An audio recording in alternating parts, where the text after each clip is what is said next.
Welcome to Inspected Goals, the pod that tries to improve our FPL play through a more analytical approach. Sam, it's been a while, my friend. How are we doing? Yeah, and you kept me waiting even these last 10 minutes. That's what I love to do, part of the tease. Yeah, I'm good, thanks, mate. It has been a while. I did a little solo ramble to the camera on my own last week, and then I think we didn't do the week before that, so I think it's been at least 3 weeks. But yeah, good to see you, mate. How's things? Yeah, they're all good, man. I thought you just sort of disowned me because you've logged me out of the YouTube and I couldn't find it on my browser anymore. So I thought you just decided that's it, it's enough's enough, and you're just going to go off on a solo project. But I'm glad to Did it see in you've a, reconsidered. yeah, I did it in a rage when Darwin got subbed off early. How's your actual FPL been going then? Because I got a green arrow this week for like the first time in about 10 weeks, but it was barely one to speak of. How did you get on? Yeah, like exactly the same. I got one a couple of weeks ago that was the last 3 weeks I've just hardly moved, just moved a tiny amount, so steadied the ship. Um, and yeah, I think I got a green arrow by about 10,000 places this week, which is not a lot. Um, I got very excited actually when Newcastle lost their clean sheet because it didn't start a Newcastle defender, and when it was Darwin that wiped it out, that was like absolute perfection for me. I got very excited, but yeah, I just knew he'd find a way to only get 5 or 6 points. And to be honest, I think he did have that shoulder injury. He was absolutely fine by the Tuesday when they played in the Champions League, or Wednesday, sorry. But I think he would have been subbed off about then anyway. They made like 4 subs in one go, so it might have been planned for him to go off then anyway. But pleased I own him for the double and that he's fit and back. The rest of my week was like, I think it was quite a boring week, I guess, in general. I'd Haaland captain like most people. People who captained Rashford did really well. I guess they were the people who stood out. I had the Rashford points like most people, but not as captain. Clean sheet from Luke Shaw. Again, a lot of people had that. And Odegaard and Saka, I guess that's the main thing that got people who didn't captain Rashford a green arrow this week, was having those two. Particularly Saka. There's still quite a lot of people who don't have Saka, surprisingly, I guess. Yeah, reviews poster boy is Saka. He's the main man. I love that guy. I didn't have Trent or Darwin. I was planning to get one of them, if not both of them, and I can't remember what happened now that made that news change for some reason, and I didn't do it. But I was still so pleased that they returned, because I don't know if you saw my little poll that I put on Twitter where it's like Trent or Darwin this week to come in, and by this point Liverpool hadn't actually done anything, and everyone was just like, no, you can't do it. Like, it's ridiculous. There has to be an answer, which is no. And both of them returned in both games since. And then obviously we're on to the doubles and stuff, which is what we thought would happen. So it's all kind of, the timing's worked out well. So yeah, I'm really pleased that they got some points for the people who actually took the plunge early. I think I'm going to have to try and bring them in this week as well, because I've currently got no Liverpool in my team. And my team is just an absolute mess. I don't know how it's ended up like this, but it has. Daniel saying, "Where's your hair?" It's fell out, mate. All the stress. Yeah, you're just slowly evolving into Guardiola. Yeah, could well be. Every now and then I just get bored and decide to shave my head because I can't be bothered to sort it out in the mornings when I get up at 5 a.m. for work. So it's just pure laziness, to be honest. It grows back fast. Don't worry, Daniel. I won't let this horrendous forever. That's good. Look, you look scary. That's what I was going for. Scary. I love that. What I was going to say is what you said there about Liverpool. Obviously, they got absolutely smashed by Real Madrid, and played really poorly in that game. But I remember it was probably like a month and a half ago now when we did the pod where we looked at, it was like a mid-season review, and we looked at the market odds data for the rest of the season, and like the odds had Liverpool finishing fourth still, and we were like really surprised by it, and that was like one of the things we were like, we weren't skeptical of it because we kind of trust that data, but that was the one thing we were like really questioning. And like now they're up to eighth. They're only 7 points off fourth. And they've got a game in hand on 2 games in hand on fourth. In fact, on Spurs, 1 game in hand on Newcastle in fifth. Like, it's looking fairly likely they could finish fourth, I think now. Yeah. I believe that more when I see it now. Whereas yeah, I think so. It just shows like you can so easily be persuaded by more recent results. But oh, absolutely. I guess the return of Van Dijk is massive for them as well, isn't it? Yeah, although apparently, I only saw bits of the game because I was at work, so I had it on a phone. But yeah, he wasn't particularly good apparently, but No. he makes a big difference to them overall, I think, because they were a bit of a cluster without him. Not that it even particularly matters, does it, for us where they finish? But it's just nice to see, because I mean, we all doubt it, even us. We, like you say, we look at the data and think, well, I'm not so sure about that. It's only natural to think that way. But they're still projected to come there, and it's looking a lot better now than it was.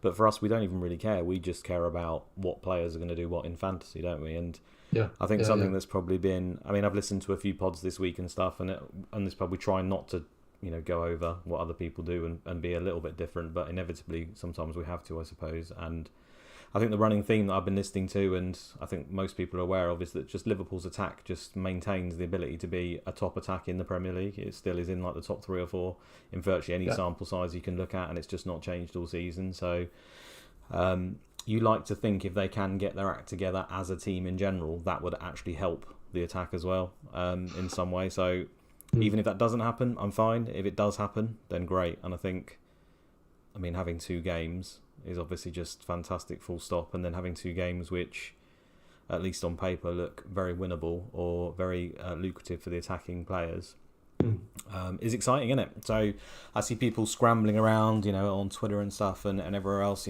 people taking massive hits to get these Liverpool players in. But I think in nearly all scenarios, it seems like it's pretty justified to me. Yeah, I completely agree. I think even if Liverpool hadn't turned it around a bit recently, or if Liverpool were a team like Brighton or Brentford or Fulham or even like West Ham, and they had these 2 fixtures in a double, we'd be wanting to buy their players anyway. So they're a factor. They're a good attack as well, and a good defence relatively compared to the whole league. Although maybe more like a mid-table defence this season so far. I think you just always have. We say it all the time. You can't. I think most people underestimate double game weeks in general, and just having that baseline of 4 points if you manage to pick a player who's nailed, who plays over 6 minutes in both, is massive just in itself. Absolutely. And I think so there's something that, going back to what you said about your team, it just shows that you can do a lot of planning to get into a position as well for a double, and lots of unexpected things that happen, and suddenly you're looking at taking a big hit to bring in players, but you still know with that planning you're in a better place than you probably would have been. And you'd be looking at an even bigger hit potentially. So the Mitrovic thing's annoying, I guess, but for a lot of people that gives them an excuse to get him out when they probably wanted to as well. Yeah. I mean, it does funnel people, doesn't it? I've seen a lot of that chat as well, but I think for a good reason. I mean, What do you mean funnel people? It funnels people into picking the same players, but I don't think that's particularly any different from any other week, because I think there is generally an optimal move or an optimal set of moves in any given game week, really, on paper. So I don't think it's that different, but I mean, it does make some decisions no-brainers, doesn't it? I think we've been there's added things like, for example, De Bruyne, who was an obvious switch to Salah anyway, in my opinion, but the fact that he's been sick from training this week just adds to it. It's made maybe some people who were considering going without probably doubt that and actually jump on board, which is kind of annoying. But to be honest, you can only really focus on yourself, can't you? You can't worry. There's just too many other teams you're competing against to worry about what they're doing. It's definitely true that it funnels people, in that there are, particularly when a week like this, which is quite unique, where you've got blanks and doubles, there suddenly does become a lot more obvious moves, particularly from those players who don't even have a fixture. But although double game weeks in general push people more towards the same players, because there's a smaller pool you're generally picking from, the gain you get on the people that don't do that is bigger, isn't it? So if we think a player's a good pick, like for example owning Salah and captaining him, in a normal week, the chance to gain on the people that don't do that is smaller. So although we pick less players, the swings are potentially bigger, which kind of outweighs that anyway within a double game week. And I suppose there is quite a chance of high variation this week, just on the amount of hits people having to take, the amount of double people they've got, the Saka versus Salah, and then maybe anyone else who's decided to go rogue. Maybe there's probably going to be a lot of dead teams, I'd imagine, on Haaland, that I know you might say we're not particularly competing with them, but I bet there's quite a lot of decent dead teams in the top sort of 1 million with just Haaland perma captain that have done pretty damn well. Probably quite a few ahead of me. Yeah, exactly. Absolutely. I mean, it does feel like that. If you pick sort of, maybe 3 Arsenal from the beginning and had Haaland captain, you're probably halfway there, straight away, of being pretty good, especially if you had Trippier in as well. You know, no one sensible's not got Trippier, have they? No, absolutely not anymore. I brought up on the screen Ben Crellin's fixture planner. Now, I appreciate nearly everyone in this chat probably watches other FPL pods, and they are it's on every single FPL pod, but there's a very good reason, isn't there? We kind of need it, and bless him for producing it, because absolute legend. Yeah, absolute legend. This is the kind of stuff I was doing on some shoddy like back of a fag packet whilst at work back in the day, and now I don't have to do anything. I just kick back and let the master work. So thanks, Ben, for that. Yeah, I mean, I know the situation. You got a text message? I have. Did you hear that? Sorry. No, it's fine. Could be important. You have to read it out. That's the rule. Oh, Az is saying, can I do a stream with him? No. Yeah, you should do it as long as it's not right now. Yeah, just abandon ship straight away. Yeah. I've lost my flow. Where was I? Oh, it doesn't matter. Sorry, I interrupted you. It was well, my phone. You were talking about Ben Crellin. Yeah, I mean, we all know that we're waiting for this FA Cup game to fully decide our plan, aren't we? And I've been running solves like mad on review. I've seen other people doing it in the analytics chat, just on Twitter in general. And no matter what permutations and concoctions I come up with, it pretty much tells me to focus on the game week in front of me and wait for that result. And I can't really commit to a strategy. And I think that is just the general advice right now, isn't it? I mean, even if you're having to take hits to make your team pretty good for now, you can't really worry about 28. I have kind of been working off the basis that 28 Liverpool won't play on it though. I know I'd like to think that they would, and I could save my free hit for that week potentially. But I think the more realistic, outcome is the fact that that game doesn't go ahead. For me, I'd have, if I bought in my 3 Liverpool, which is the plan, and I also have Mitrovic and Pereira, although Mitrovic might go as part of that. I potentially have 3, 4, 5 players there for that week if it was to go ahead. But I just have to assume it's off, I think. Because I think the Liverpool one, based on market odds, is a 38% chance that they play that game week. So yeah, it could quite easily happen. But yeah, probably. And there are other games as well, isn't there? I think Blackburn could win a game maybe, and they could force another one on. But yeah, I suppose you have to go with the odds initially, and it just brings me back to what I said at the start, where I can only really focus on this week, and what will be will be. Yeah, I mean, in the cup, sometimes crazy results happen in football all the time. City didn't beat Forest the other week, the other game week, but I think in the cup even more so, because some of the teams will just heavily rotate out of nowhere. So there's still a little bit of hope, but I think the general message is just you pretty much have to focus on 25, 26 pretty much at the moment, don't you? I don't think there's much else you can do. I think there's an element of like keeping your options open. Like for me, for example, I know that there's a chance I can get, if Liverpool don't play in 28, there's a chance I can get through that without a free hit. So like that, I think that probably has affected I don't know if it's actually made a difference to my outcome in terms of the transfers I've actually made, but it's definitely affected my thought process in terms of thinking, what.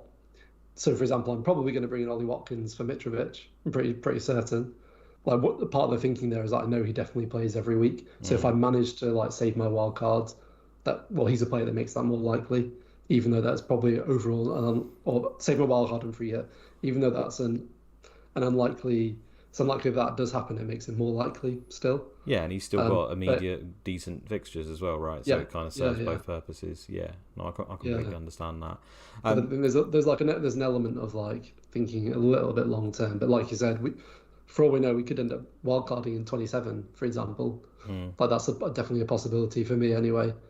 And so if we knew that was definitely the case, suddenly you'd only have be thinking about 2 game weeks when you're making your transfer decisions, and that changes a lot. So it's a little bit of a balancing act. But yeah, I think you just have to focus on the short term, because you want to get points in the here and now, no matter what you end up doing long term. Yeah, I mean, I do want to. We're going to talk through some strategies that we're thinking of, and other people probably are, just because I mean that's the whole reason. There's no point just saying focus on 25 and that's that. It's nice to have some general thoughts and some speculation in your head at least. And I suppose not surprisingly, because I've potentially got 8 players out this week, literally 8. So I've got Shaw, who's obviously not playing, Dunk, Trippier in my defence. I've also got Ake. We'll get to Ake in a minute, but I don't think he would play tactically in this game. because so the fact that Laporte's injured, or sorry, not injured, he's sick, sort of puts that a little bit more in doubt that maybe he could play, but potentially he doesn't. So that's 4 of my back 5 might not play this week. Right. I've then got Rashford, I've got Bruno Fernandes, and I've got Tony. So that puts me at 8 players, and Mitrovic, which I didn't mention. So that's 8 players that probably won't play. It could be 6, like Mitrovic and Ake could play, but it's definitely 6 to 8. Now I have got 2 free transfers. So originally, without the Mitrovic thing, I could have taken, I could have used 2 subs and just played with 10, like potentially if Ake was to play, or I could have taken another hit, taken Ake out, maybe got to 11. And I wouldn't have minded that. So it's going to be a -4, -8 if I wanted to get for 11 players. I thought that was okay for this week. That was fine. But now suddenly with Mitrovic out as well, it's pushing me to the realms of -12. So for me, when I looked at maybe putting in free hit for this week and run it through the souls, it actually comes out pretty well. It does pretty damn well across the whole period. And I've sort of run it to game week 32 because I think, I don't know how you feel about this, but to me, wildcard 33 just looks like the best strategy overall. Like, it may not work out that way, and I do think there is considerations for other weeks, but the wildcard in 33 sets up the big bench boost in 34 or 37, and a lot of the teams that double in 34, or at least 3 of the teams, I think, and good ones, like City, Spurs, and I can't remember who else it is now, off the top of my head, might double in both of those weeks, in 34 and 37. Arsenal as well, I think. Is it Arsenal as well? So loading up, and 32 is a bit of a blank as well, isn't it? So the fact you can kind of almost dead end into 32, wildcard into 33, get loads of those players who then double in 34 and 37 and set your bench boost up, just seems too powerful to me. It seems like the optimal set. So to navigate... And on top of that, sorry mate, go on. On top of that, I guess would you use your free hit in 28? Yeah, so that's what I was going to say. Yeah. So I'd have to navigate all the other weeks with just the one free hit. So for me personally, then I look, well, which week would give me the most benefit out of 25, 28, 32 and 29, because they're basically all the blanks and doubles pretty much. And 25 comes out pretty good. It's pretty much 25 or 28. I think 32 is pretty much, because we don't know the fixtures 100% right, so that's the other part of 32 is we can wait, because the fixtures might be a little bit different than we expect them to be. I've gone with Planet FPL's predictions, so shout out to that pod as to what he thinks will be on in 32. And it looks fairly grim, especially if you sell Arsenal players for loads of doublers in 27, 29 and stuff, then suddenly you're sort of struggling. Yeah. But I think it's grim regardless, 32, so it's almost something where we might have to grim and bear it. But like I say, the fixtures are potentially more interchangeable and less known at this point. So for me, the free hit makes sense to either do in 25 or 28 this week. And considering I just said I've got 8 players out, like that's where it comes down to my team. Like for most people, I would say do not free hit in 25. I don't think it's a particularly good idea. I mean, even my free hit team is like Saliba, Iwobi. You know, it's just full of players I don't have the utmost confidence in if I was to do it. But you did consider it though, so you might have free hit this week. Well, I still might at the end of the day. Oh really? I still could. I probably have to make the decision tonight, I think, because a lot of the players that I'd want are going up, and then I can't do my moves. But it's probably going to be 25 or 28. The more realistic scenario is I take hits this week, and then I free hit 28, and then that would put me on the strategy of free hit 28, wildcard in 33, bench boost in 34 probably, or 37, which I think is the generic strategy probably for most people. In 28, if Liverpool play, Liverpool and Fulham, and the others just fall as expected, how many players would you have for 28? I'd have to look at my souls, which I cancelled when I shut down my computer. Of course, it depends on your transfers as well. Yeah, but it would be okay. It would be manageable. I think it would be sort of 9, 10, and maybe I could take a hit to get 11. It wouldn't be the worst in the world. So I guess that's why you're thinking about maybe using a free hit now, because if then Liverpool if that does fall favourably, suddenly then you think, oh, when am I going to use it?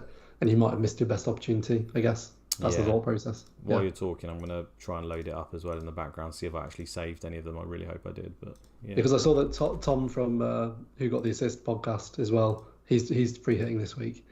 And I was really surprised when I saw that, because I've not seen, apart from you now and Tom, they're the only people I've seen mention it. But when I read Tom's thread about it, like it made perfect sense for his team. So yeah, it is more than ever this year, I think, because there's singles and blanks in the same game week this week, and then there's a lot of doubles and blanks.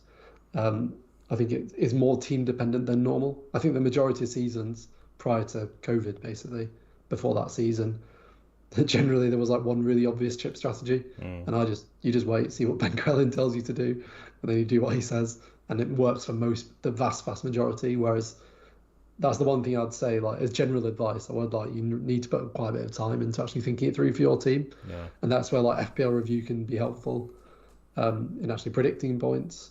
I like the FPL team app as well. It's Yeah, just I only like discovered that this week. It was really great to visualize really it. good, really good. Yeah, it's really helpful. It's run by a guy called Peter on Twitter. But it's, for people who don't know what that is, it's basically similar to the transfer page on the FPL website, but you can skip forward game weeks and build up your transfers so you can see what your team looks like in advance without having to write it all down or to remember it. Yeah. So I think more than ever, like you need to do that. And in terms of practically doing that, I think when I've like, for example, ran solves on FPL review this week, I've run it in like a few different scenarios. So one, because you can edit as well the unconfirmed fixtures. I've like run it with Liverpool as that fixture's definitely happening in 28 and see what it recommends. Save it as a draft or write it down, and then run exactly the same thing, but Liverpool 100% not playing in that game week. See how it comes out, and then you can see if there's any overlap in transfers. That therefore, are there any moves that make sense that are safer because they make sense in both scenarios, which is like my Watkins move, for example. So I think you really need to kind of weigh up. I think that's the main scenario, isn't it? That what happens there. So there's just I guess a lot more to think through, but it means for players like us who are engaged, who are, well, nerds, have more chance of getting an advantage basically. Yeah, I would say so. I mean, a lot of the people that are in just sort of like friends mini leagues and stuff have messaged me random bits like saying, "Oh, what should I do this week?" and whatever. I've already used X chip, and a lot of them have just spanked chips all over the place, and there's not an easy way to tell them that they're absolutely fucked, is there? But you try and let them down. No. It's difficult if you use particularly wildcard. I guess that's the main one. With a free hit, I mean, you're going to lose out on a lot of points, but if you've already used a wildcard on your free hit at this point, you're like, yeah, you're absolutely screwed. Let's be honest. A few of them have used their wildcard, to be fair. I think the other strategy I do kind of like, and I know there's reasons not to do it, is the 27, 28, 29. So it's a wildcard in 27, so then free hit in 28. And you don't have to free hit in 28, because I ran that solve as well, where you can just wildcard in 27, not free hit in 28, and it's not a massive loss. And then you bench boost in 29. The bench boost on 29 would be slightly weaker if you don't free hit in 28, but not particularly weaker. It comes out really well on myself. Like that was the top level of expected points across, but of course that's because I'm using all of the chips in that period, and my other solves are coming in with the chips used from 33, 34 onwards, right? And I already talked about how powerful that is. So as much as it appeals and does solve a whole lot of issues, it just, you can only go to a certain horizon on review, can't you? So you can't see the negative effects later on of that impact. Yeah, I actually think, what you said there about how you can wildcard 27 and then not free hit. I feel like if you're going to wildcard 27, then you just should. Like it makes so much sense to free hit in 28 as well, not just for 28 in itself, but for the benefit of in 27 and 29, particularly with Brentford and Brighton. So you can, again, it depends on your team. I've only got one player from Brighton in my team, no Brentford players, whereas you've got two from Brighton and Tony. But so for me, for example, I could go into 27. Well, it means I could use my transfer up in 26. So again, that's like an extra transfer when I would have rolled in 26. Wildcard 20, so that's already one. Wildcard 27 and suddenly realistically you'd have triple Brighton and Tony and maybe one other Brentford. Raya or me, maybe, yeah. Yeah, probably three. I think it's unlikely you'd have six from those two teams, but possible. So would have a really great team that game week. It doesn't matter that they blank in 28 and then they both have really good fixtures again. Brighton, Man United, Brentford, Bournemouth in 29. So I think you get a lot out of those two teams in particular. The other two teams that double in 27 aren't appealing at all, really. It's Palace, who there aren't any particularly appealing assets, plus they play Man City in 27 as one of their doubles. And Southampton, who, for obvious reasons, we probably don't want players from. To be honest, I don't think anyone's going to go for Southampton players, really, in 27. No. I think I've seen a few maybe one in analytics with Ward-Prowse, who's done it well for him. So I think that's about the only viable one. But the other benefit of doing the sort of hidden benefit of doing the wildcard free hit and then bench boost in 27, 28, 29, and you don't have to bench boost in 29, of course, is a lot of the players that you bring in for that period, I think you end up with about 7 or 8 doublers already in place for the later rounds of 30, 33, 34, 35 onwards. So although I've just said it's so powerful to use it in 33 because you can get closer to the perfect team for there, you're already kind of halfway there. So you potentially could luck out in 32 in terms of the games that are there, or the doubles in 34, 35. It might be quite easily. Like, say there's not many injuries in between that period, between 29 and between 34. Potentially you can use a lot of your transfers to get close to what the wildcard team would be in 33 anyway. So you actually gain the benefit in both periods, if that makes sense. So it could end up, in hindsight, being one of the stronger strategies. You just have to rely a lot more on, well, essentially decay, right? The fact that your team decays across, because you can't know who's playing, who's injured, etc. in the future for 100% certainty. It'll definitely be a really interesting wildcard 27 in terms of single game week players. So, for example, like Brentford and Brighton players are obvious because of 27 and 29. But then in 29, Arsenal play Leeds, and obviously generally you want to have Arsenal players. At the moment they're the best or the second best team in the league. But it would suddenly be tempting to maybe go with only 1 or 2 Arsenal players because you want to play doublers in that game week. So that's interesting. Man City probably doesn't actually matter too much because actually realistically at the moment we probably only want Haaland. Most people anyway. And Liverpool's quite interesting as well because they've got a really good fixture in 27. They've got Bournemouth. You then free hit them out. This is if they blank in 28, remember. And then they've got Man City and Chelsea in a double. So again, it's just quite interesting because it's a double, but it's one of the worst doubles they could possibly have. So I just think there's lots of very interesting decisions to be made in 29. On the 27 wildcard, which means at 29, like that could be a huge week in terms of 29 is going to be absolutely crazy. Yeah, you said like a lot of the teams variation. Yeah, there's virtually every player in the game is like a decent pick in that week.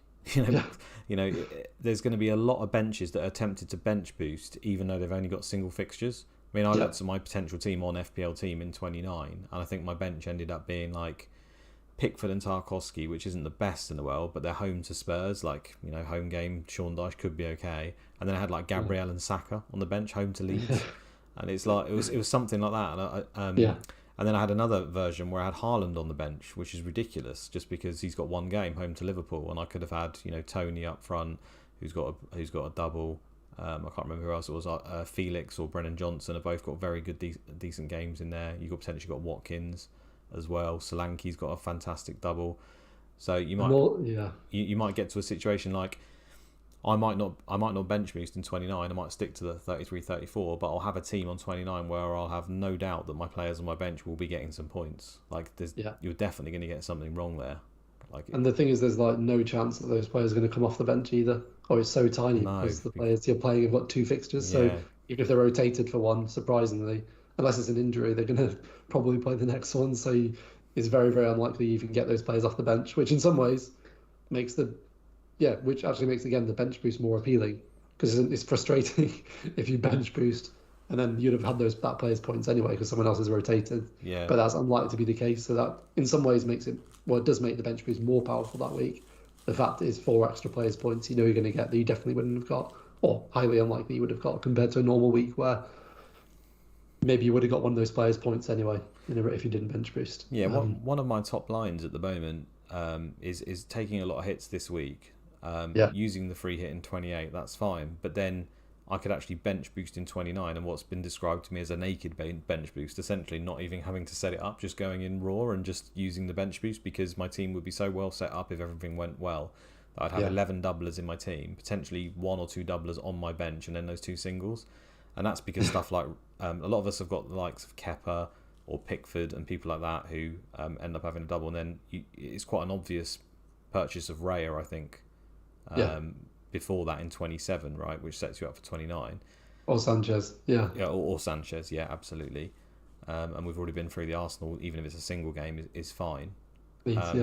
So you could potentially just bench boost in 29 with like a really good bench, and then when you use your wild card later for 33 and you set up for 34 and 37, you don't need to focus on the bench as much. You can literally go full out in the team, which I think in other seasons would be more useful because I think the budget was a lot more restricted, and this season it seems a lot less, right? You can probably get away with a ridiculous bench even at that point, just spend a load of money on it.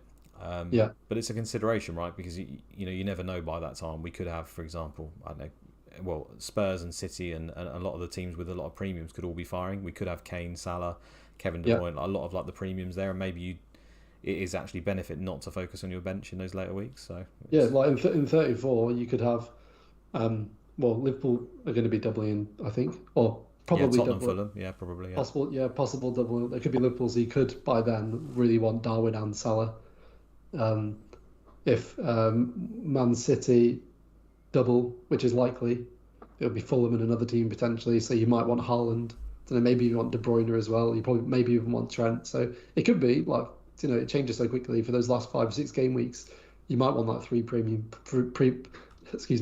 players. It's hard to predict, but it's definitely possible. Just because there's doubles, suddenly makes all the teams more attractive and the better teams even more attractive. So Spurs again are a likely double game week, so you might end up having Kane. I can see that's the first time I've really thought about that actually.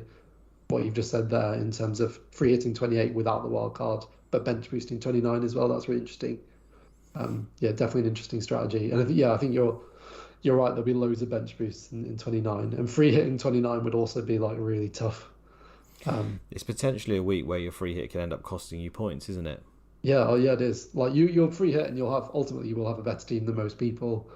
But there are so many good fixtures for like the Arsenal players that could bite you. Arsenal could beat Leeds 5-0 and you have no Arsenal players in your free hit because they only play once. Well, Haaland as well. Haaland's classic. Home to Liverpool.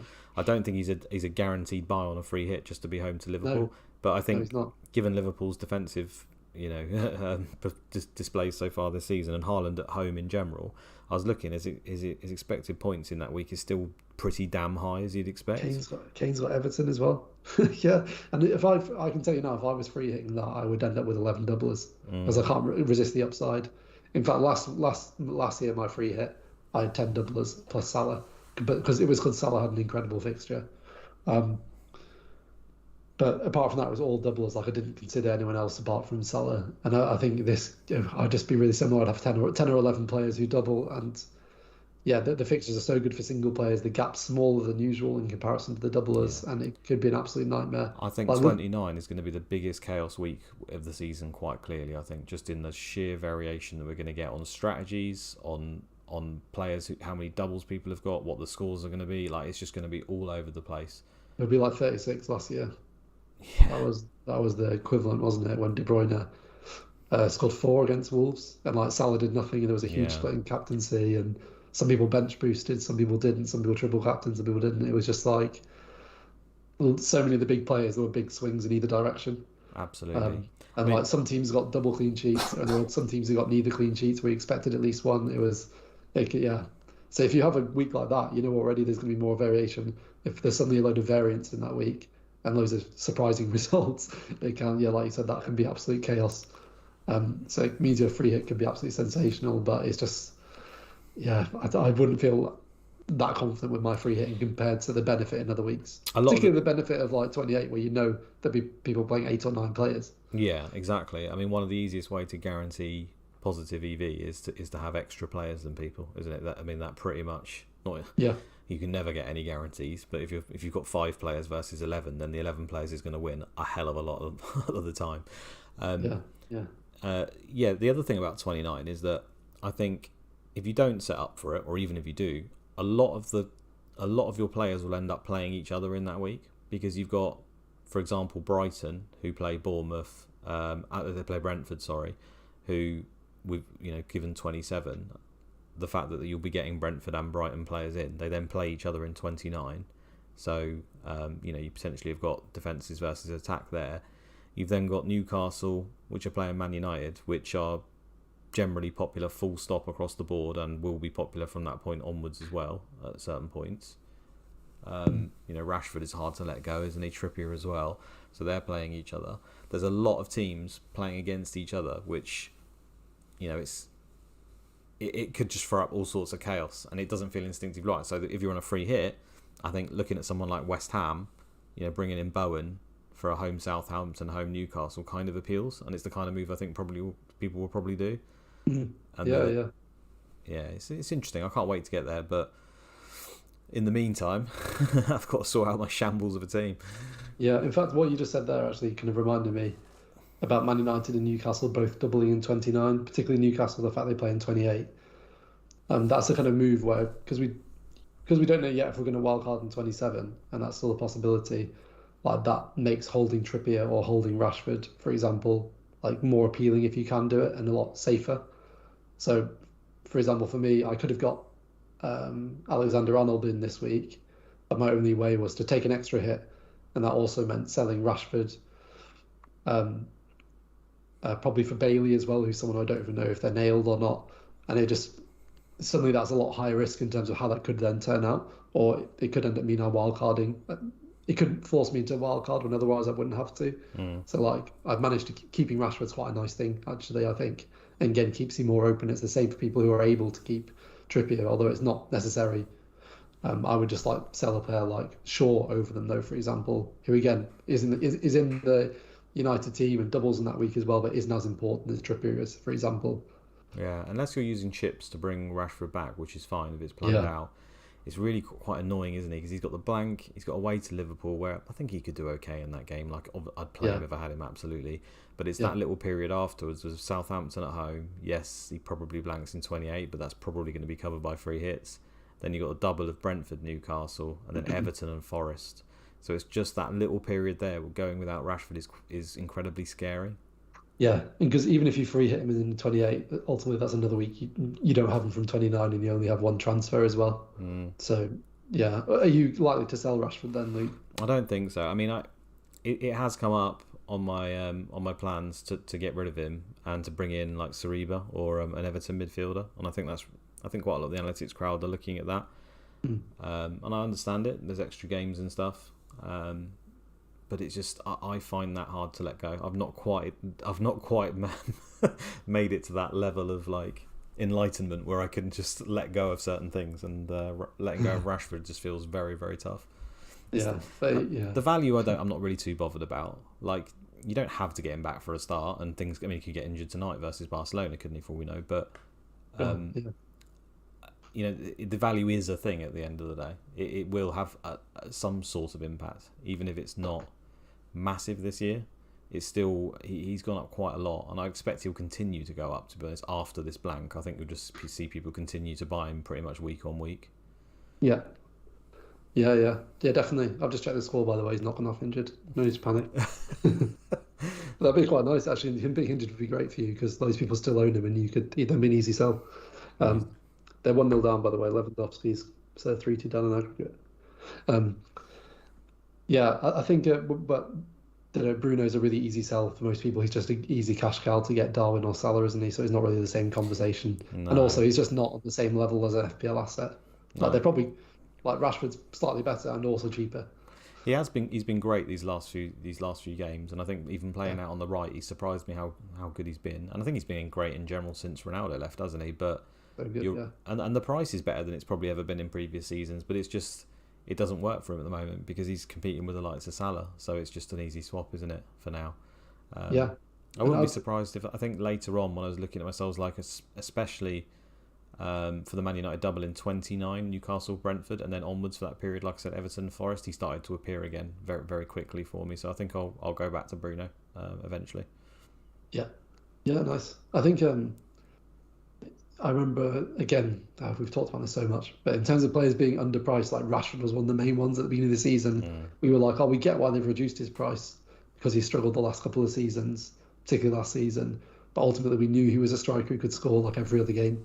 Yeah, because he's done it before and he's done it at a younger age, and now he's like 25, is he? Something like that. Yeah, so it's funny how that works because historically, FPL have been quite poor, I think, of bringing down people's prices who were really good in the past. I mean, it was very extreme with him. Yeah, it was incredibly extreme with him, I suppose. It was more of an outlier that season, I suppose. But someone like Sterling, for example, was banging in 25, 30 goals in some seasons and then, started to get rotated and all that. And he still maintained an incredibly high price. It's only probably this season where he's come down, like, significantly. But again, it's still not to the level of Rashford. It's nowhere near the level. He was 6.5 Rashford as well, not even 7. Because he had those 8 million. I think he was maybe 7.5 the year before, was he? Or was he as high as 8? Might have been 8. I can't remember now. But like you had like the whole 8 million midfielder discussion at the beginning of the season, which was like Foden, Saka, Bowen was 8.5. That's like the opposite, isn't it? Bowen was just based on last season, really. Like he was great in the Championship, but his last season was like his first great Premier League season, and he was like straight away 8.5. It was like a reaction in the opposite direction, which probably meant he was slightly overpriced. If they probably should have both been 7.5, or maybe even both been 8 or something. Yeah, something like that. I don't know. It's a hard job. It is a hard job, but we've been over it loads. I just think the pricing's been really low across the board this season. True, but like all quite good relative to each other, whereas Rashford wasn't even relative to other players. Rashford was way too low. He was an obvious one if he ever just started playing again. Essentially, that went down to 6.3 at one point. Wow. Okay. Ben Akel says he's just subscribed. Thank you very much. If anyone is in the chat and has not subscribed, liked, commented, all that jazz, then we'd be very appreciative. That would help us out. Yeah, we've got loads of questions on Twitter as well this week. Do you want to start firing for him? I will get to the City team, by the way, guys, in a bit, and my prediction just for that. I've got some graphics up. I don't think City are in high demand at the moment. I think for obvious reasons. There's lots of other teams to focus on, but I will cover it because I think people have still got City players and they want to know if X player might play and stuff like that. So we'll go over that at the end. Yeah. I think it makes sense to do the questions now as we're talking through this because most of them are about the fixtures and players with doubles. So I'll just go through them in order. And anyone in the chat as well, by the way, stick them in there and we'll see them. We'll try and cover them if you want. Yeah, please do. The first one's from FPL_Abe, as in Abe Simpson, Grandad Simpson. Gotcha. Already got Salah and triple Arsenal. I've got one free transfer. Would you do Kane to Darwin? For me, that's for a free transfer. That's a definite yes for me. Probably depends on a few things in terms of like what you're planning to do in the future. But Kane doesn't double in 29, and he doesn't double before then. He possibly is quite likely that he blanks in 28. So I think you can sell Kane now, and like it's not that unlikely that he'll score like 2 or 3 goals in the next 2 or 3 game weeks. But I think because of the upside of having the double from Darwin Núñez, and then if you don't wildcard, you can then free hit and then have him with another double again. I think that's well worth it. And then what you can potentially do, think about what you can do with that money in 26 and 27 in terms of maybe that helps you bring in a Brighton asset or get Tony, for example, for a cheaper striker also. Absolutely. It's just a no-brainer to me. He could easily score home to Chelsea, of course he can, but I think the obvious one you said right there is you can switch to Tony the week after straight away for home to Fulham, and then he's got the double. I know he's on this yellow card thing and the ban, and things could change, but if he doesn't pick up yellows and stuff, you can literally just sell Darwin straight away after this week. You don't need to carry Darwin beyond this week, particularly. Especially if you think you're blank in 28, you can get rid of him. That's a possibility for me actually. Is that I might sell Darwin even next week. Yeah, same. Because I want Tony. I want to keep Watkins. I want to keep Haaland. So he's, to do Tony for his double in 27, it kind of feels like I might as well just do it next week instead because Darwin's got Man United, and Tony's got Fulham. So just doing it a week early might just make sense. Absolutely. Or alternatively, if he really wants Kane, he can just go straight back because they're Wolves and Forest. I know that it doesn't work for me because there's no doubles and he's got the blank, but the fixtures are good around that. And at the end of the day, if I said Wolves, Forest, forget the blank because you might free hit, Everton, Brighton, Bournemouth, that's not a bad run at all, is it, for Kane? It's fine. It's good. Yeah, it's a good run. Yeah. Yeah, it's just doesn't fit the narrative of the doubles and stuff. So hard to fit him in. I haven't owned him all season, but if I owned him, it's quite a tough sell. I think overall, it's just for this week, it's pretty much a no-brainer. I think. Yeah. I don't think I've owned him all season either. I can't remember owning him before the break. That's why we're doing so badly, Sam. Yep. Probably that and a few other reasons. But yeah, I think you can sell Kane. Yeah, Kane hat-trick against Chelsea. Yeah, he's got form for that. Yeah. David H is. Oh, it's a completely random question. Is Grana Padano a worthy substitute for Parmesan?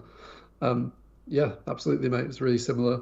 Strong tasting, hard Italian cheese. Go for it. What did you just call that? What is it? Grana Padano. I think I've seen that on a bag, but never attempted to pronounce it. I just eat whatever's in front of me. Well, I thought Grana Padano was the name of a player I'd not heard of when I first read the tweet.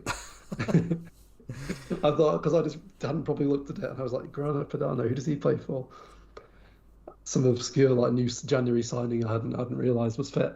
Because I read the word substitute in the tweet as well. Anyway, nice question. Yeah, I think we're very happy with non-football questions. Sometimes it breaks it up nicely. This is a really good question from FPL Gromit, as in Wallace and Gromit.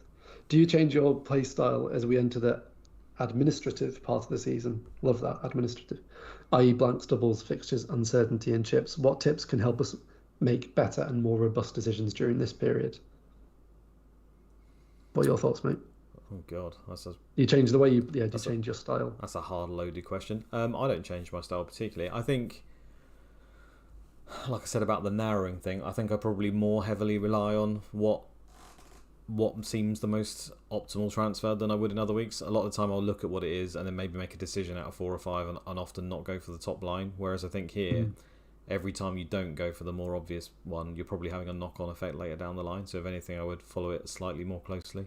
And I'm just a believer that a volume of fixtures for good players is going to win out most of the time. It doesn't always work that way, but the maths say it should do. So I'll continue to do that and always look for volume of fixtures, and therefore there's always obvious paths. So I think I probably just get even more narrow-minded and follow the sort of top optimal transfer. Not necessarily that Review says or whoever, but just like we've discussed many times, the obvious transfer is usually obvious for most people, whether you use a model or not, to be honest. Yeah. For me, like, my playing style doesn't change in terms of what I consider when making a decision, but probably like my process changes more. So essentially I put a bit more time into thinking about it because it's just more complex with the blanks and doubles. That's definite, yeah. Like, I put more time into it, and I probably spend more time thinking about different things, I guess. Like, I spend way more time thinking about minutes than I would do in other weeks, just because they're harder to predict around double game weeks, and there's more European football. I mean, that's always important, but probably that's even more important. And then if you mean the right at the end of the season, like game week 37 and 38, I would start to make decisions like that are not optimal if I've not hit a target. So I like, in terms of the main mini league I'm in, like that's my main priority. And usually you try and win that by just getting as many points as you can. So it doesn't change the way you play being in a mini league. But like game week 37 and 38, I would genuinely, if I was like 30 points behind in that mini league, I would captain someone who I don't think is the best captain, just in hope I get lucky, because that's my only chance. And I think people, like, if it doesn't make a difference to you whether you finish 120k or like 200k, but you just want to get in the top 100k, if your rank's like 180k with 2 game weeks to go, like, again, I think it's fine to make that decision. Like, it just depends what your goals are. You have to, and that's at that very, very late stage, like, that might be your only chance of finishing there. But for the rest of the season, I just try and get as many points as I can. I wouldn't think about mini league rivals and things like that. So that's probably the only way it changes in terms of my actual playing style. Yeah, completely agree. John Harris has banged one in the chat, if you don't mind me reading it out quickly. Go for it. Well, not so much a question. He's just basically said that he's liking the wildcard 27 strategy. It allows you to set up for 29 and it saves the bench boost for 34. Yeah, I looked at that as well. That came out really well on my when I looked at reviewing the souls. That one came out really high. Like, my computer's about to blow up. That's why we started late, because of the amount of souls I put through on my machine. That one did do really well. The only thing with that is the fact that you're using a bench boost so far away from the wild card, and you know that you just shit happens in this game, right? That's the concern with that strategy, I guess. But yeah. I'm just imagining you like in a basement, just surrounded by computer screens. Well, you're not far off, man. I've got 3 screens here on this computer setup at the moment. My missus has been studying for one of them as well. Just like drinking loads of coffee, sleepless nights. Brilliant. Anyway, that's a really good point, and one of the reasons why I like that more now as well. We got another question as well in the chat from FPL Zahar. Good to see you, mate. Selling Reece James for TAA with a hit, is it worth it? I think that's definitely worth it. If you can do that for free, sorry, not for free, it's for a hit, isn't it? But if you can do that without any other moves, and you've already made your other moves, you can just do that straight away for a -4. I think, I would do that this week. And I think that it kind of comes back to another point. Like, you'll sometimes see people ask those questions. Say, for example, FPL Zahar, if he'd or she had already made that move, already taken a -8, some people would phrase that question and say, "Oh, but it's for a -12," and you've got to remember it's not for -12. It's just in isolation. It's just another -4. So you've got to view each of these in isolation as well. Each hit. Yeah, easy move, I think. Because so many people say that, don't they? Like, oh, I've got to do this move, but it Again, it's means a psychological. It's -12. the same as me. I potentially could take a -12 this week, rather than a -8. But if I'm selling Mitrovic, who I assume gets 0 for a player who maybe plays 2, or a player like Watkins or something, or who sets me up, even though it's one fixture, it does set me up long term. I have to look at it in isolation, don't I? Yeah, scary things happen when you assume Mitrovic will get 0. The thing with Mitrovic is he is either getting 0 or he's starting, isn't he? He hasn't subbed on once this season. In fact, he hasn't even been in the squad. He's either been in the squad and started, or he's not been in the squad, and that's been the way all season. So yeah. I think if you've got him and you're comfortable, as in you're not bothered and you want to keep him long term, then he's an easy just play in this game and hope he turns up. The thing for me is Fulham's games afterwards aren't particularly good, and we quickly probably need to sell him, especially 27. He's like, home to Arsenal, not a great fixture. Potentially a blank or away to Liverpool, and then there's just no more doubles after that. So it's you could argue for free it was a worthwhile transfer this week alone. But I think. Sorry, mate, go on. No, it's just home to Wolves is still a good fixture, isn't it? Don't get me wrong. I'd love for him to just start and play, but when you add uncertainty, I don't think you can beat yourself up. Like, we all joke, and I'm always on there joking. Silver's lying, and this player's players, and I made this move, and he did play, and whatever. But you have to act on the information that you've got, don't you? You can't just say, because that happened last time, it's going to happen again. The information we've got is it's likely that he's telling us he's not going to play. So No, I definitely agree, but I would just I don't know, I'm more nervous with Silva. Oh, just absolutely. Because they've done it before. So, you have to take it at face value now, but also be wary that they've lied about him before. Oh, absolutely. And last time it was very clearly, I can't remember the timing, but his press conference was clearly after their last training session, and he basically said he's not ready. It was pretty clear that they made a decision, and then he just started. So it was quite clearly just tactically he wanted to lie to try and gain an advantage. Yeah. We know that he definitely didn't train with the whole team in yesterday's training session, but I wouldn't be surprised if he trained today with the whole team. And he said he was on the field. He was just doing more individual work, but sure. But I wouldn't be surprised if he just lied about that and he was with the whole team today, and they know he's going to start. Genuinely, that wouldn't surprise me that much because they've done it before, Fulham. But it's not enough for me to keep him. No, I suppose it's the whole thing. Yeah, I'll be annoyed if he starts, but then he's got to start, do well, and Darwin not do better as well. I need all of that to happen for it to end up being a bad decision, and that seems a bit of a stretch. So for you, even if, say Mitrovic started, got an assist, 6 points, and Darwin got 6 points as well, or that's unlikely, 8 points over the 2 games. So you've come out of it -2 down. The likelihood is that works out absolutely fine in the end anyway. It's only -2, but it's because it's an extra -4 you're using rather than using up a free transfer. Ultimately, you're not losing a transfer technically because of it, if that makes sense. You'll have the same number of transfers next week regardless. So you wouldn't be using your free transfer next week to do that switch instead. Yeah. You can use your free transfers for something else. No, that was a... When did that one? Oh, yeah, that was FPL Zaha's question that came as a result of...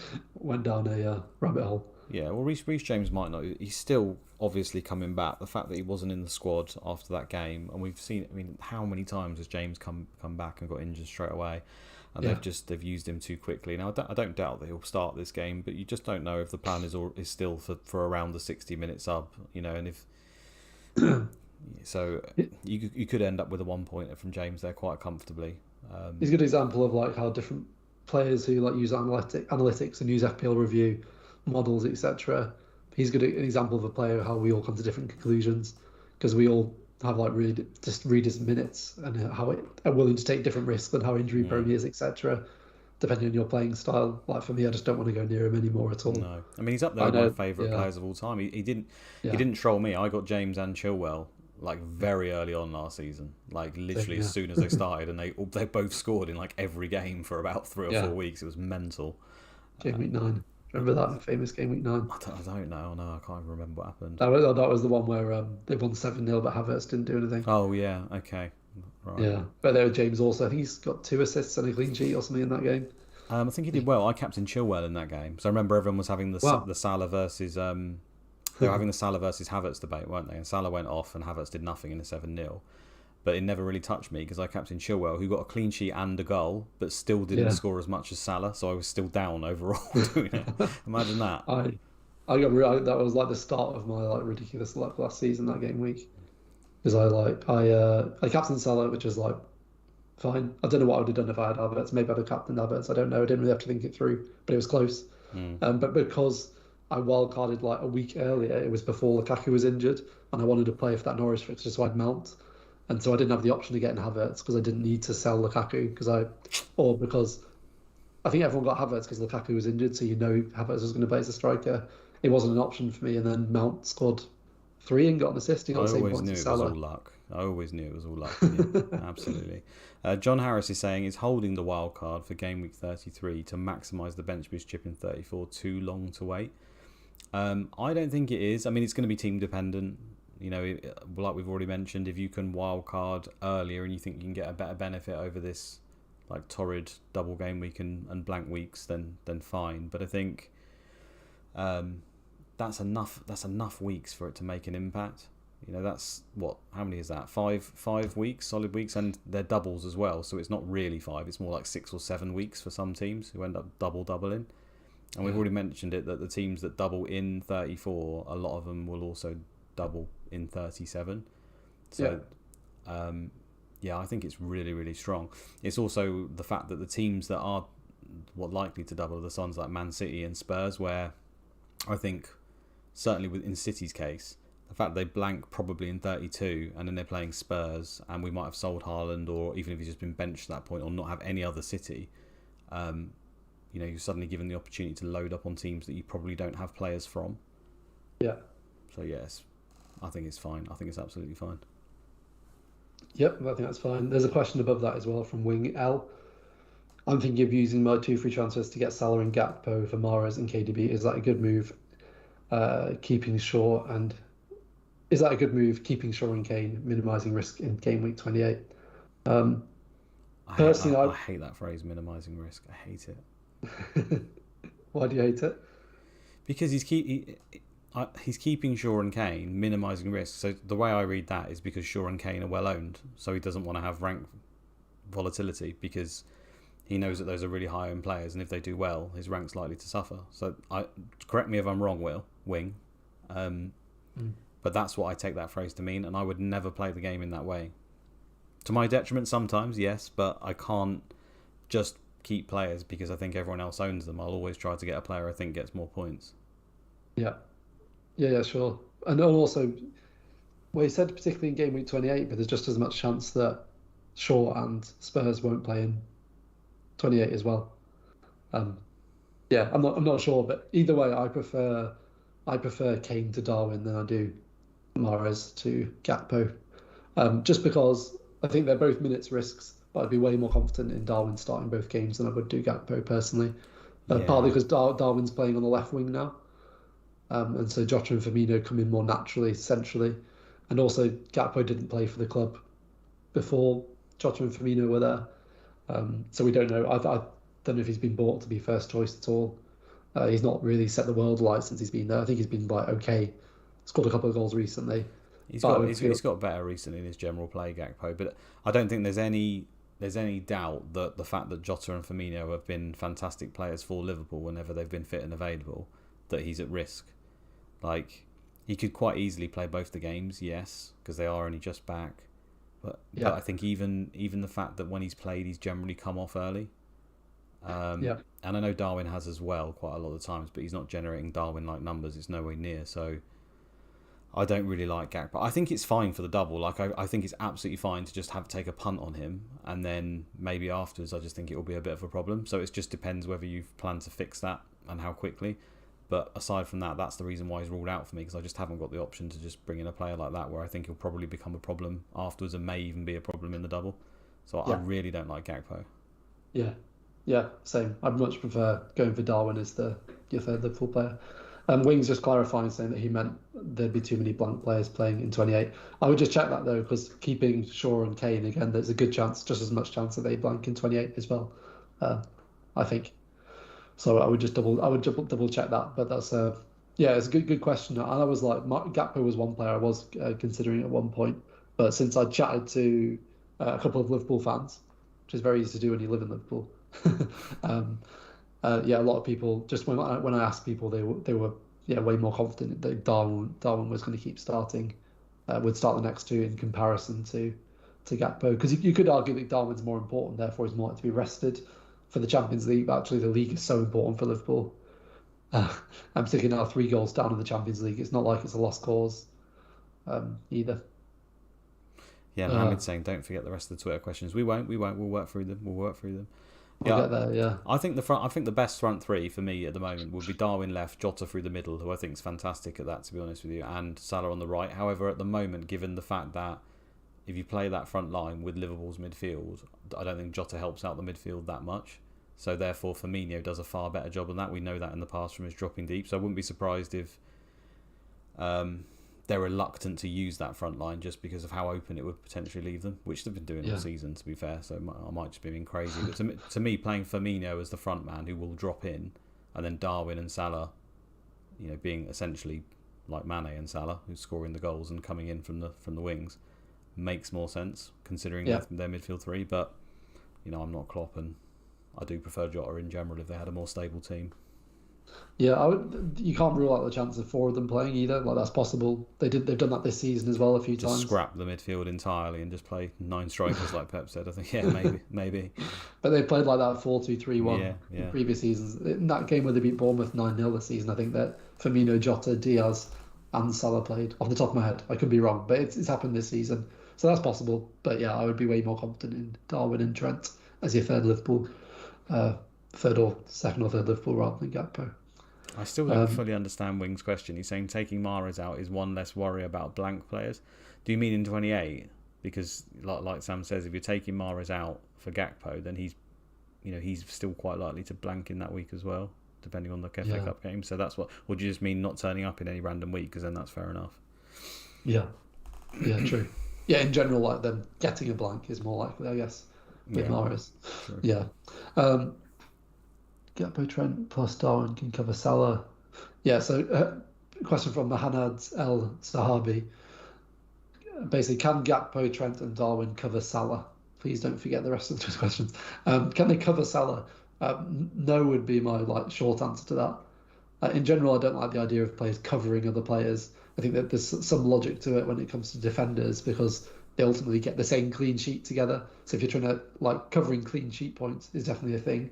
But again, not a reason to buy a player in the sense that if you think a player from a different team is going to get more points, you should go for them rather than go for a defender from a team just because another defender you don't own is highly owned and plays for the same team.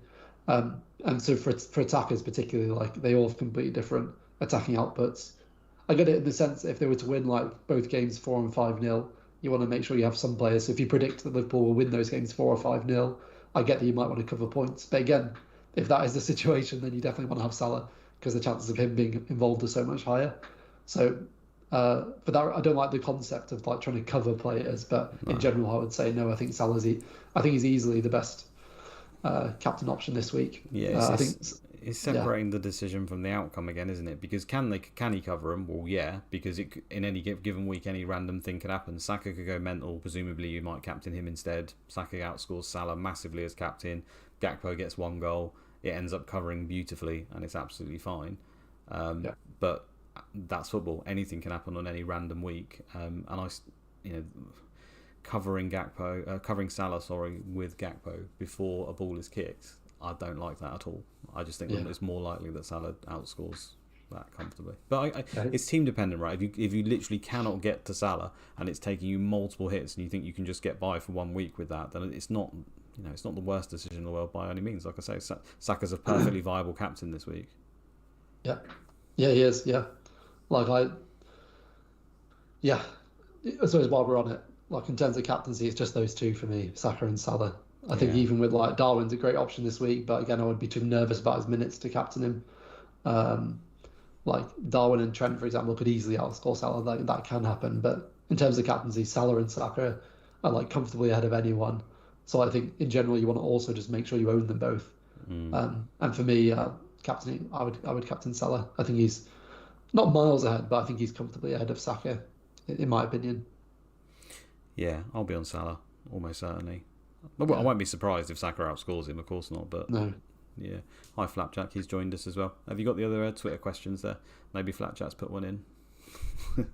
You still got time if you haven't, mate. Yeah, very serious one, I'd imagine.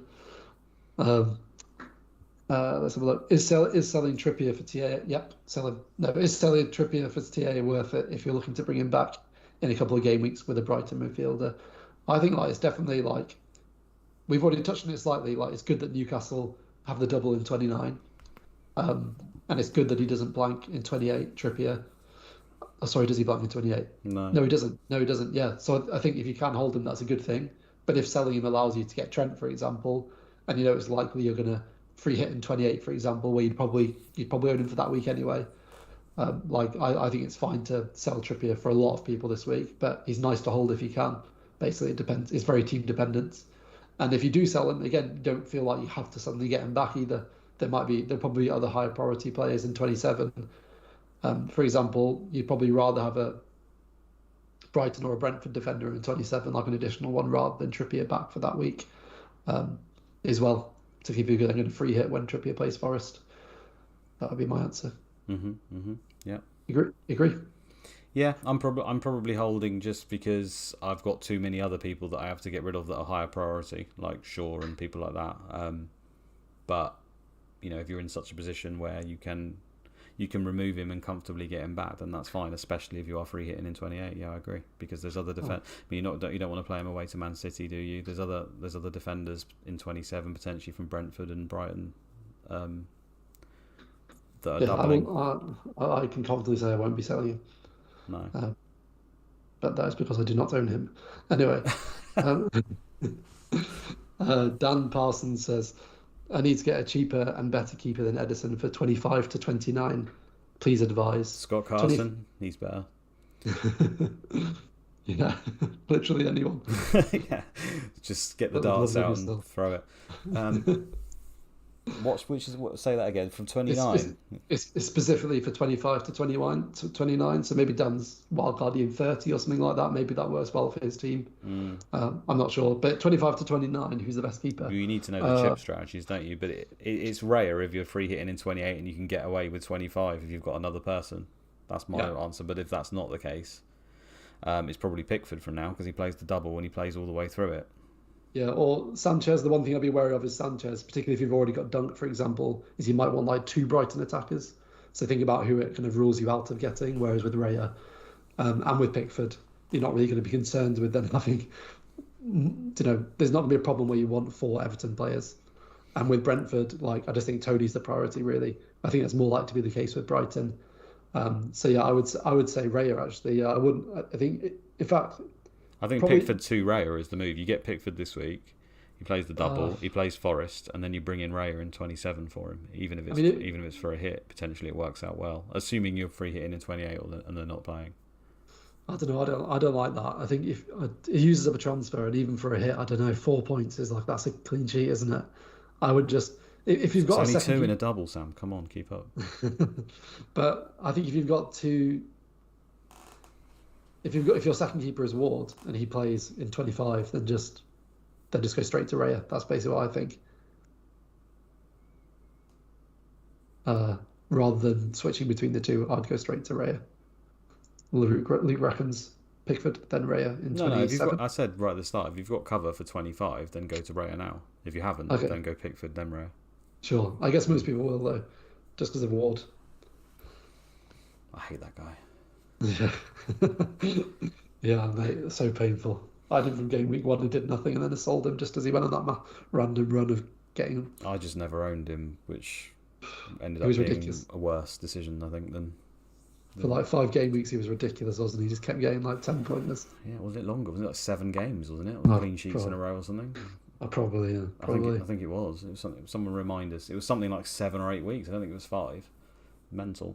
It might just be he got points in all those weeks, but I'm pretty sure it was something stupid like 7 clean sheets. Another question, or are we good? Yeah, we've got loads of questions this week, actually. Oh, God. We're like an hour and 10 in, so fire through them, Sam. Yeah. When will the Panorama documentary be released? Which shows that it's Alex Iwobi who built FPL Review. Basically, FPL Review loves Alex Iwobi. But I think, again, it's what we've been over before. It's because he's got a double and he's got some attacking threat. It loves high expected minutes, that's why. He hasn't got any attacking threat. Yeah. Don't even try that. He hasn't got any attacking threat whatsoever. He takes some corners, I think, from the right-hand side. So with Dyche, that's probably all of their attack, to be fair. So, yeah, maybe I'll back down on that. But yeah, he's got quite a few assists this season, hasn't he? Iwobi. Has he? I mean, his assist the other day was a joke. It was the classic sideways pass on the halfway line that someone scored from. Well, I'm checking now, but if it doesn't prove me right, then I'm not going to mention it. Well, I do know that I looked at his expected data, and you can barely see the line on FBref. So he's got 3.4 expected assists this season, and 6 assists. Yeah, and he takes some corners, so that's just embarrassing. 0.15 expected assists per 90. Yeah, he's not great. No, he's not. Anyway, need to get through these questions. Stefan says, are -8s wise when there's a chance of wildcard? 26/27 could prove to be a good strategy after the FA Cup games. Would a hit for someone like Pickford for potentially 1 to 2 game weeks be worth it, for example? So basically, are hits less worth it now if you end up wildcarding in 27? I would say that potentially. Yeah. Go on, you go. In general, that's definitely true. Like if hits get made, you make up those hits over a longer period, and particularly because it gains you extra transfers. Because a hit doesn't use up one of your free transfers; it's just an additional thing. So yeah, potentially if you then wildcard in 26 or 27, more likely 27, yeah, the chances are you get less out of that hit. But actually, there are a lot of hits because there's doubles this game week that will just pay off in 1 week as well. So I wouldn't be nervous for that reason about taking hits. No, I mean, my answer was going to be really simple. I'd go to review and I'd look at that expected value of that player. And if it's over 4 points, then the 4 points hit that you take means on average you will probably benefit from that hit. So Don't be afraid. Especially if it's a player who's not playing at all, you're going from 0 games to 2, you have to get pretty damn unlucky to not benefit from that hit. And that's why, yes, it would be far better to not take the hit. There'll be plenty of other people out there, I guess, who are in the lovely position where they don't need to take that hit. But in isolation, just looking at your team, it's better to go from 0 expected value to 4.3 for a hit because you're gaining 0.3. So, yeah, I know that you always have to add on to that the long-term effects. Are you taking out a player that then you want to, you then have to transfer, or bring in someone in you are then going to have to transfer out? Absolutely, and that's what Sam's getting to, I guess, and you are with the wild card, but. Yeah, I think in general their hits are fine this week. Going from 0 players to 2 is one of the things I got told, because obviously I'm learning analytics all the time. I'm trying to do my best to do so. Not an expert by any means, but Simon, Analytical FPL, who does know his stuff, it's one of the very first things I learned from him is, because I had taken a lot of hits in the past, is if you go from 0 fixtures to 2 fixtures, it's very hard to not get value from that. So he's a big advocate of basically don't take any hits ever, but when it's a double game week, go crazy. And I think that's fine. I'll follow that advice. Yeah. So generally, they're undervalued in double game weeks, but overvalued for the rest of the season, probably. Yeah, Tostiv's just said it in there. Sorry, there's a bit of a delay. Yeah, that's what I was trying to get out. It isn't just in isolation. You're right. You do have to consider a little bit after that, but yeah. Yep. Wally AFC on Twitter. Basically, he's in a similar position to you, Luke, where he's got 5 players who blank, but he also doesn't like his 3 Arsenal players, so he's going to wildcard or free hit. Which one would you do? I would just say, if that's best for your team, free hit this week. I wouldn't play your wildcard this week. It restricts you too much with which players you can own. For example, you'd have no Brentford or Brighton players most likely. You'll then want them soon. I think it's unlikely that wildcard's the best move this week. I was going to say, until I cleared my review drafts, I actually looked at this as well, studyingly, the amount I've done, and it actually came out surprisingly pretty well. I think it was quite close to either free hit or wildcard in this week. Yeah, it wasn't the worst decision in the world, because you can have a pretty good bench. I just didn't like it overall, just because of the things I've mentioned, wanting to use it later and stuff, but Yeah, I was quite surprised, put it that way, that it came out comparably. I think I'm with Sam that I probably would use the free hit instead. Yeah, the key thing is the review then wouldn't pick up a lot of the benefit in the wild card because it doesn't go as far as the last 5 or 6 game weeks. Exactly. Or having it later, and also just if you can get crazy game weeks where suddenly 3 or 4 players get injured, and the wild card is just a really nice insurance for that as well. Mm-hmm. If you need to play it in, for example, 30 instead of 32 suddenly, or 30 instead of 33 or whatever. Yala Leopard. What to do with Mahrez, play or take an additional -4 for Ødegaard, which would involve switching White to Trent. Yep, take the -4. If it lets you do White to Trent and also you get Ødegaard instead of Mahrez, then yeah. Sorry, Trent instead of White. Arsenal do double this week, don't they? Yeah. So I would definitely do Mahrez to Ødegaard for a -4. Even if Mahrez plays, that could pay off. And whether I'd then use another -4 to do White to Trent, no, probably not. Oh, but I guess we'd have to because it's 3 Arsenal. Yeah, I probably would. So I'm just trying to answer quickly just because of time. Yeah, he's doing that so he can change his Arsenal player, isn't he? I think basically, yeah. So you might as well switch. I think that's fine. I will say, and I'll get onto it. I do think yeah. Mahrez is quite likely to play this week, and obviously he's a fantastic asset when he plays, and it's a good game. So it is fraught with danger, but. Getting Trent essentially for a -4 and gaining extra fixture as well by switching your Arsenal player, and White potentially, I suppose, might not play both. I mean, probably does, but you might not. So yeah, it's a yes. Yeah. Okay, let's go. We've got quite a few left, so let's just go quick fire. Paul Willis, who to captain, Salah or Saka, or possibly Nketiah? Salah. We've already discussed why actually. Yes, as well. So Salah for me. We're slaves to the EV. I think so. Salah, yeah. I think I'd still go with Salah if I didn't know what review was. So my only way, I think, yeah. My only way to get Salah without too many unnecessary hits and selling Rashford is for KDB. I don't know Mahrez. Selling a fully rested or assuming fit KDB. Oh, well, this question's irrelevant now because we know KDB is not available. So Ginger Messi, who wants to ask the question, is already aware of that. What do you mean he's not available? He's ill, isn't he, De Bruyne? No, he was ill for the Champions League game, but he's not necessarily out for this week. Sure. But it's less likely he's available. Yeah. Yeah, he's not necessarily out. That's true. But in general, I would happily sell De Bruyne for Salah anyway. Skip the Man City ones because I'm going to move on to Man City anyway at the end. Okay, yeah. Why does everyone seem to have Tarkowski instead of Mykolenko? I think that's because despite Tarkowski being a centre-back, he still has more attacking threat than Mykolenko, and also he's slightly cheaper. Yeah, Mykolenko's shite as well. No. Yeah, it's just what Sam says. It's just the fact that he's a set-piece monster, isn't he? I don't think there's anything more than that in it. Would you say he's more nailed? I don't think the Everton have really particularly even got another player who could play at left back, have they? I can't even keep up to date with the squad anymore. I think they put on hasn't Iwobi played as a wing back on that side before? I think he has in the past, but that's when Lampard was on crack. So it's simply the set piece threat. I think that's pretty much it. Yeah. Sigma FPL already have Darwin and Haaland. Can't afford Kane. Need another striker for this week only. So I think that's someone who's selling Mitrovic. Who would you recommend? I would recommend Ollie Watkins. He only has a single this week, but there just aren't many other good strikers that have a double, unfortunately, this game week. And also, he plays he doesn't have a blank game week, basically, until the end of the season. Yeah, I mean, I've got 2 other options. I like Watkins I think Watkins is absolutely fine, but he's a little bit more, isn't he? Isn't he 7 point... 7, I think. 7.2, I think. Yeah, so not everyone can necessarily go up. Yeah. I'm in that position where I couldn't get him. So, and Felix is another option, isn't he, where you could look at, who's similar, I guess.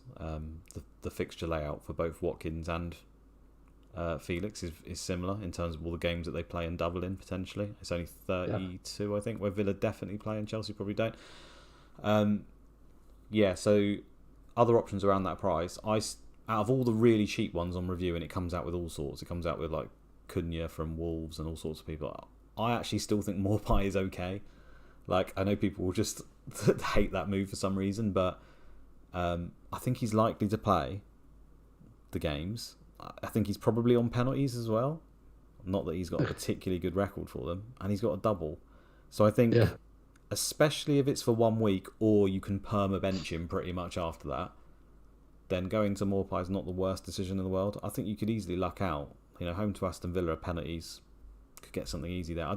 My slight sort of reservation on is the fact that Sims has had a couple of minutes from him, and I think away to Arsenal, maybe he'll use someone who's more useful in the build-up, which I don't think Sims is particular, but at least he puts himself about, and Maupay's just like a fart in the wind.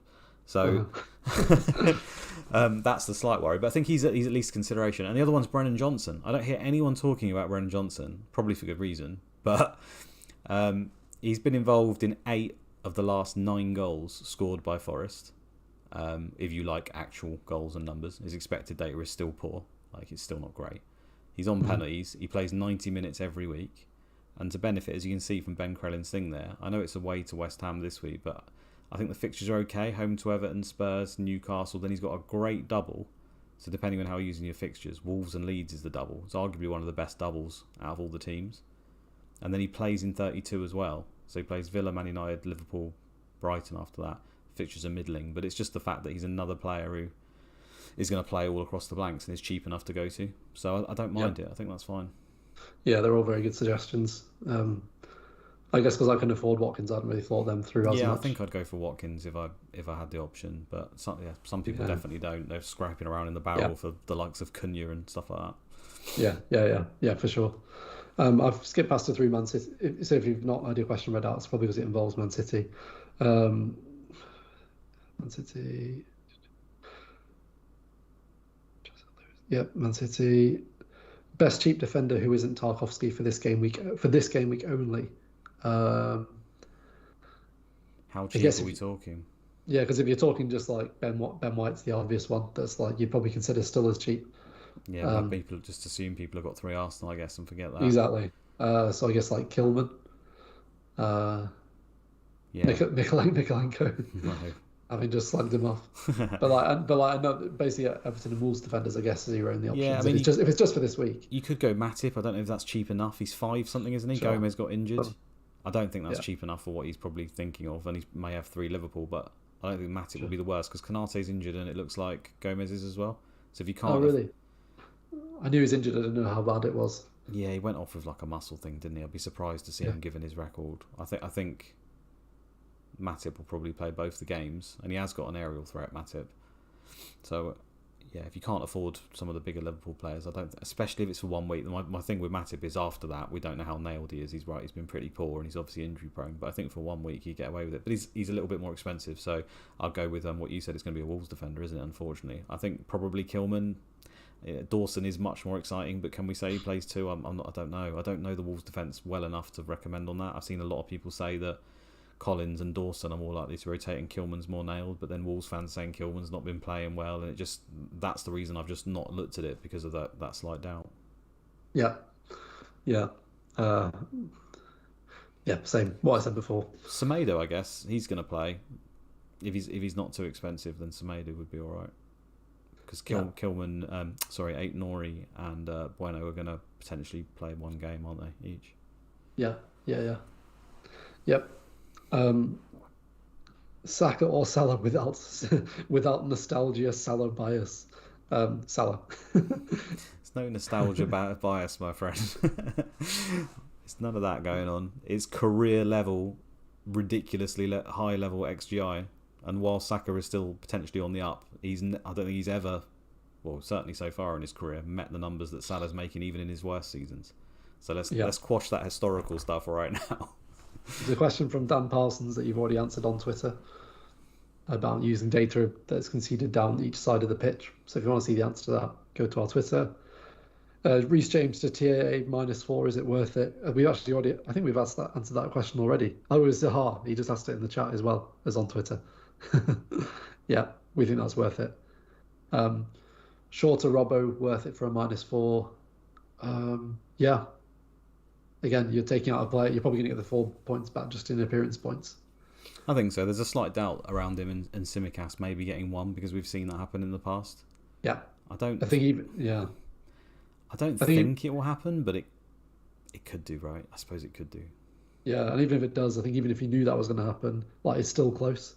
Because again, you presume Robbo comes on, that's 1 point game back. So you just need, if he just plays more than 60 minutes in the first game, worst case scenario, you're down by 1 point. So yeah, I think with with Klopp in particular, I suppose it's worth addressing, just especially the nature of your job. He very much seems to, and it's been well documented, work on this traffic light system, doesn't he? Where so if the medics tell them that Robertson needs a nest, then he will rest him. That's the worry. But I'm not sure it'll be that we don't know ultimately. But I can't see why there'll be a tactical reason to do it, especially the way Liverpool are playing at the moment. I think he wants all his best players on the pitch as much as he can. It's not like other seasons, I think, where he could maybe bring Tsimikas in for Robertson and it wouldn't have had too much of a negative impact across the team. It feels like Klopp has to try and get his best team on the pitch and try and win every single game at the moment. So I don't know whether that's a little bit of just nonsense or biased theory that I'm throwing out there, but it feels like it would be brave to drop Robertson for Tsimikas at this point in time, unless the medics just say, look, he just can't play, which I don't think is the case.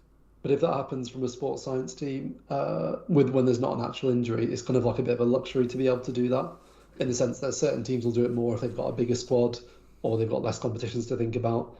Whereas for Liverpool, they're probably not got that luxury as much this year. There'll be a bit more pressure on just to play their best players every week, I would imagine, from coaches. Fair play. Yeah, so do it. Shorter Robbo. Yeah, I would do it. Yeah. We've only got 2 more on Twitter, and then we can go on to Man City stuff. Who do you bring in? My defence is currently Ake, Patterson and Tarkowski. Such a generic question. Well, I guess the key thing is maybe remove Patterson for one of the cheap defenders we mentioned a little bit earlier. We need to know how much money you got in the bank as well. Yeah, it's a tricky one to answer. But yeah, it might be that you sell a more expensive player in another position, and that allows you to get Alexander-Arnold, which is the obvious player instead. Because you've already got Tarkowski, it's a bit more tricky. I guess in that position maybe you end up holding Ake, but Luke will speak about that in a bit. That was from Owen Healy. The last question says, what does the term dead end actually mean? That was a good question. Do you want to answer that, Luke? Yeah. Was that a pre-done Twitter question, or was that because I said it during this chat? No, that was 5 hours ago from Sabosaged. Oh, okay. On Twitter. What does the term dead end? So as in like dead ending your team into a game week.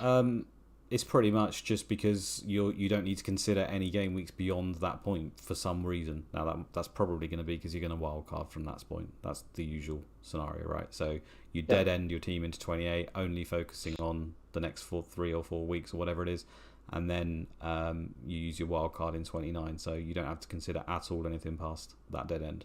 That's pretty much it. Yeah, and it's basically you're probably more like to take.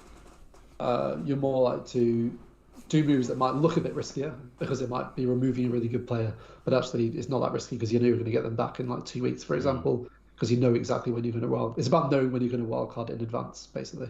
Mm-hmm. You can make short-term moves, basically. Yeah. Yeah, but thanks everyone for all the questions. There's absolutely loads there. Appreciate it. Luke, do you want to just touch on Man City to finish?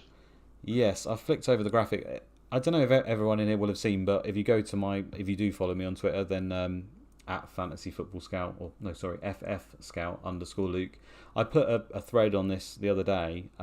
This isn't necessarily the lineup that I think will start Bournemouth, so I will get to that. But you should have 2 teams on your screen there. If you're on the pod, then obviously tune into YouTube afterwards and you can have a look, but I have put it on that thread as well. The team on the left is pretty much the team I would expect to see from Pep. Is essentially his first team, not that there is much of a thing, when all players are available and he's playing this setup, which has been his go-to setup for most of the season. There's no guarantee he stays with this setup, and he will on occasion change it, like he played a flat 4 versus Leipzig the other night. So he will change it every now and then, but the go-to we have seen consistently is this whole 3-2-2-3 setup. So the one on the team on the left is pretty much the first choice player in every position. In most scenarios. So when I'm doing my predictions, that's the team I put in as default, and then I think, right, is there any reason why I should change one of these players for someone else? So I'm going to assume the shape is like this for most games. Maybe I'll consider that it will change, and then if I think it won't change, then I look at that, I look at this team, and I think, right, is there any reason to drop any of these players? Now, it's well documented with Laporte and Ake, and I've been saying it for a while, and the reason why I said not to get Ake despite Cancelo going was the fact that when it comes to the tougher games, he wants to use Ake in the box, and he wants to use Laporte for build-up better on the ball. So yeah, there'll be some games where, like Arsenal, Ake is an obvious player that would come in.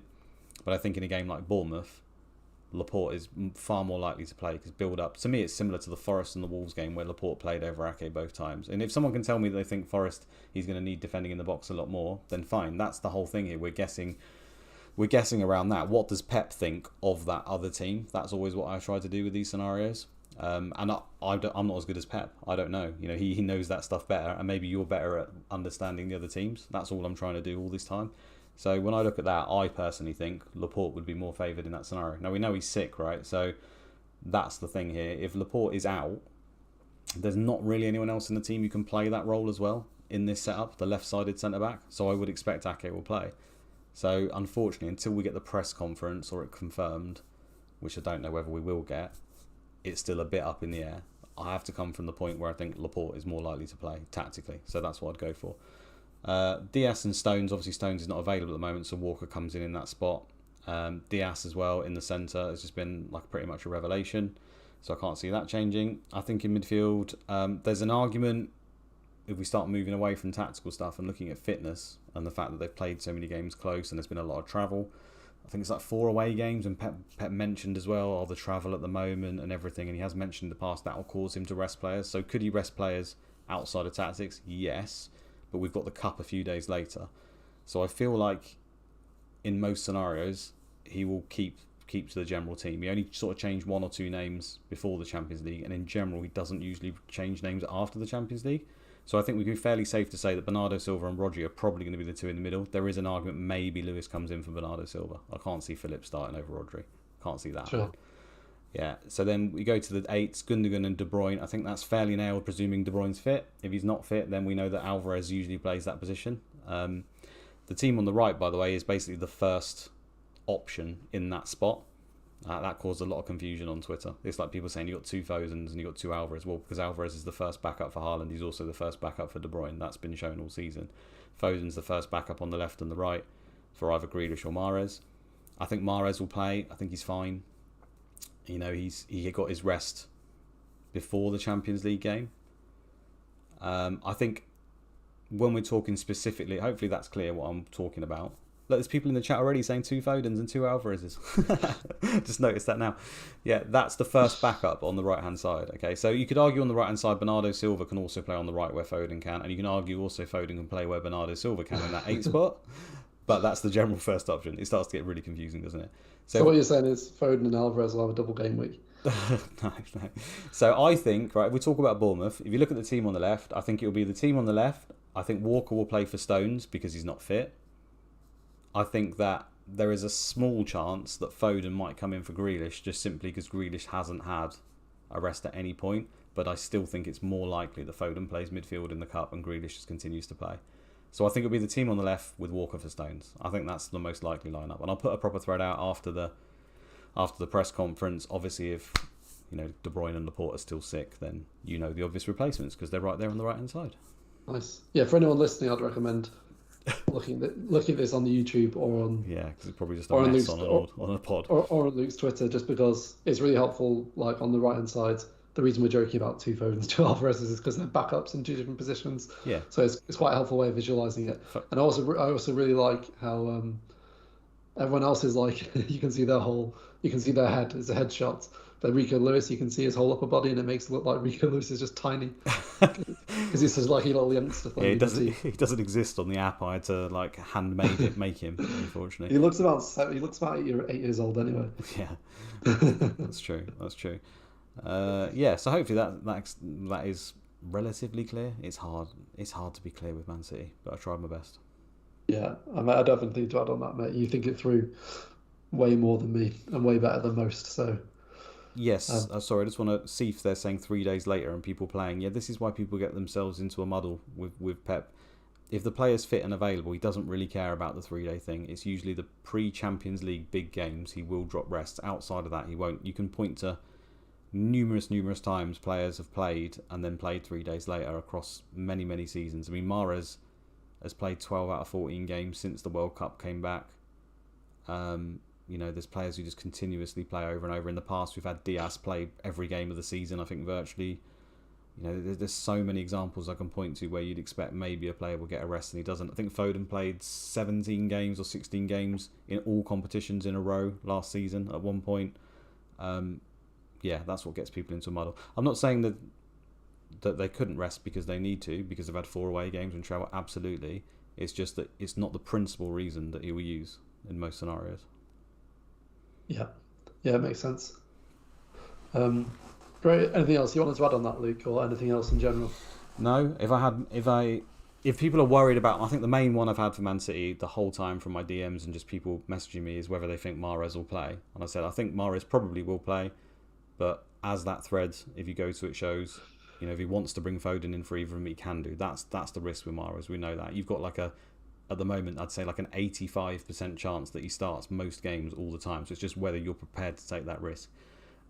Given the way he's performing and the points he's returning, then I'd suggest that if you've got him, there's no particular need to sell him unless we had that example where you move to Odegaard and gain extra fixtures and Trent or whatever, then fine. But other than that, I don't think you need to panic on him. Great. I guess, well, thanks for listening, everyone. It's been a long one. Needed, I guess, because of the amount of doubles and more decisions people are making at the moment. But thanks everyone for tuning in. We appreciate it. Absolutely. Yeah, thank you. Sorry, I was just reading chat at the same time. Yeah, that's probably the longest one we've ever done. Yeah, I think it is, yeah. Before it, we were like, we don't know if we'll have enough to talk about, but more than enough. Yeah, rabbited on. Thanks a lot for joining us, guys. Again, I'll just mention if you could do the whole sub, comment thing, that would be greatly appreciated. But beyond all that, just sharing it, I guess, on Twitter and stuff. Just sending it out there into the ether so people can learn about us and maybe watch us if they can be bothered, which is fair enough. Cheers, guys. Thanks very much. Catch you guys later.